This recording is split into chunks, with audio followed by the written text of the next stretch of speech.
ఇదిగోండి నా దగ్గరకు వచ్చిన తర్వాత కొన్ని సంవత్సరాల తర్వాత ఇది భిన్నమైంది సాలగ్రామం.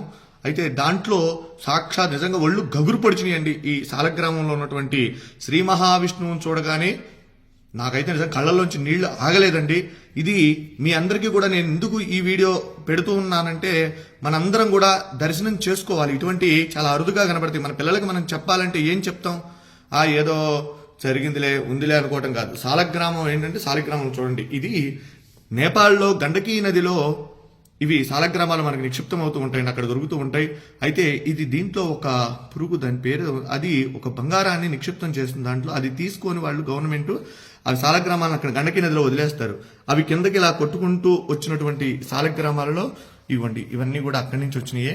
ఇలా ఉంటే ఇవి ఎప్పటి నుంచో కూడా మన ఇంట్లో మనం ఆరాధన చేసేటువంటి సాలగ్రామం. నా వీడియోలో కూడా చాలా వాటిలో ఉన్నాయి, నేను అభిషేకం చేసేటువంటి వీడియోలు ఇవి. అయితే మీరు చూడండి, దీంట్లో స్వామి సాక్షాత్తు విష్ణు భగవానుడు, వెంకటేశ్వర స్వామి, నేనైతే లక్ష్మీనారాయణ అనుకుంటా, వెంకటేశ్వర స్వామి అనుకోవచ్చు. అలానే అంత క్లియర్గా ఉంది చూడండి, ఎంత రూపం, శంఖు చక్ర గదా రూపం, స్వామి అసలు మాలలతో సహా ఉన్నాడు. నిజంగా ఇది చూసినటువంటి వారు నిజంగా జన్మ ధరించినటువంటిదేనండి. ఎందుకంటే చాలా అరుదుగా ఉన్నటువంటిది. విష్ణు భగవానుడు దశావతారాలలో ఆయన అవతరించి మనందరికీ కూడా